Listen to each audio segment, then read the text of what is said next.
ఎప్పుడూ నాకే ఎందుకిలా జరుగుతుంది, నా అంత దురదృష్టవంతులు లేరు, నేనింక ఏమీ సాధించలేను, నేనెవరికీ అవసరం లేదు, నేనంటే ఎవరికీ ఇష్టం లేదు అనుకుంటూ మనల్ని మనం చిన్నబుచ్చుకుంటూ వాళ్ళని వీళ్ళని తిట్టుకుంటూ ఇంకా ఎన్నాళ్ళు?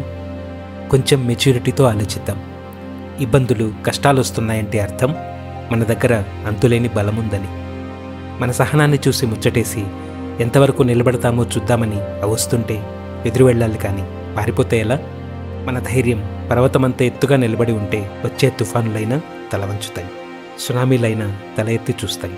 మన ముందు ఓడిపోయి అవి బలహీనమై వెళ్ళిపోతుంటే వచ్చే ఆ కిక్కుంటుందే, అది ఇచ్చే ఆనందమే వేరు, దాని విలువే వేరు.